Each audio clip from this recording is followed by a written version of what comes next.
Meanwhile, more and more Bay Area cities are pulling the plug on Zoom commenters because so many people are just showing up to do one thing and one thing only that has nothing to do with city government: spewing hate, a lot of it. Sometimes anti-Semitic, sometimes anti-LGBTQ.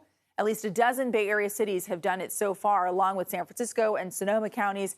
The actual city of Sonoma, though, is on a much shorter list. Andrea Nakano tells us it is opting not to disable remote comments, despite what just happened at their last council meeting.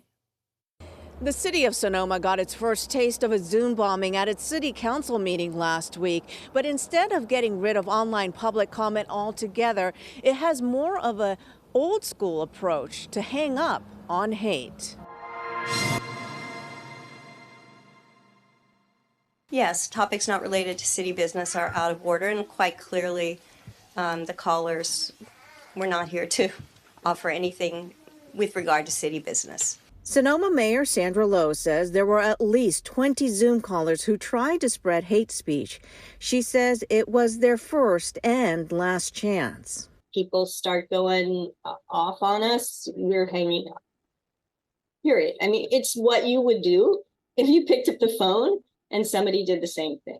While a few negative words managed to slip through, Mayor Lowe says banning public comment is not the answer. Why should we punish people who are doing the right thing because there are people doing the wrong thing? She says the rise of Zoom meetings during the pandemic gave people who can't attend in person a say in local policy. And that shouldn't change now that the pandemic has passed. We've opened government up to people in a way that I don't think government's been open to people in such a way for many, many years. And, you can't unring that bell. But no matter how quick city employees may be to hit the mute button, residents like Griff Sciali worry hate will still spread. I think if it's being weaponized in any sort of way, I think that it really needs to be, frankly, eradicated, because if it's used to spread hate speech or anything like that, then pull the plug. You should let people have the opportunity to speak. You just cut that previous person off.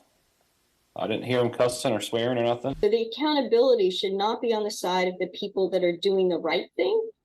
The accountability should be on the side of the people who are disrupting government.